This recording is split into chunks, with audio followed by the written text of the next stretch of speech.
प्रेम यानी स्नेह, लगाव, चाहत, अनेक नाम हैं इस भावना के। हम सब किसी ना किसी से प्रेम करते हैं। माता पिता से, प्रेयसी से या पत्नी से, संतानों से, परिवार या मित्रों से। माता पिता से हमें सुरक्षा प्राप्त होती है, पत्नी या प्रेयसी से आधार प्राप्त होता है, संतानों से अभिमान और परिवार तथा मित्रों से संतोष मिलता है। अर्थात जीवन में सारे सुखों का अनुभव हमें प्रेम से ही प्राप्त होता है। और फिर भी वही प्रेम का संबंध सदा दुख का कारण बन जाता है। ऐसा क्यों होता है? प्रेम का स्वाद भी कभी मीठा तो कभी कड़वा क्यों लगता है? क्या हम वास्तव में प्रेम को समझ ही नहीं पाते? इसे समझने के लिए हमें स्मरण करना होगा प्रेम या चाहत के अनुभव का। क्या विचार चलते हैं हमारे मन में जब हम किसी से प्रेम करते हैं? जब गहरे प्रेम का अनुभव होता है तो हम सोचते हैं कि उस व्यक्ति को हम सारा सुख दे दें, सब कुछ दें जो हमारे पास है। बदले में हमें किसी वस्तु की इच्छा नहीं होती। क्या यह सत्य नहीं?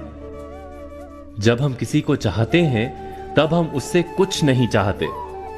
प्रेम वास्तव में उस संबंध को कहा जाता है जिस संबंध से हमें कोई आशा, कोई चाह, कोई मांग ना हो। जैसे ही कोई मांग मन में प्रवेश करती है, वैसे ही प्रेम हृदय से विलुप्त हो जाता है, चला जाता है। जैसे रोग के कारण जीभ मैली हो जाती है और मीठा फल कड़वा लगता है। आशा, इच्छा, चाह या मांग, इन सब के कारण मन को मैला कर देते हैं और मीठा प्रतीत होने वाला प्रेम भी कड़वा बन जाता है। अर्थात प्रेम उस संबंध का नाम है जिसमें कोई मांग नहीं। प्रेम की बात करते ही साथ विचार आता है घृणा का। घृणा का अनुभव किसने नहीं किया? किसी व्यक्ति का नाम सुनते ही मन में कड़वाहट आ जाए, हमारे अंतर में इच्छा जागे कि उस व्यक्ति का सर्वनाश हो। वही तो घृणा है ना? उसी व्यक्ति ने हमारे प्रेम को ठुकराया, हमारी कोई संपत्ति चुराई अथवा कारोबार में हमें धोखा दिया।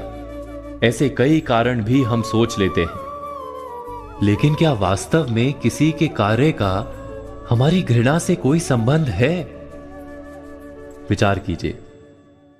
एक धर्म के मानने वालों को दूसरे धर्म के मानने वालों के प्रति घृणा होती है। वहां तो किसी ने दूसरे को सीधा नुकसान नहीं पहुंचाया। हमारे मन में किसी के लिए घृणा क्यों जन्म लेती है?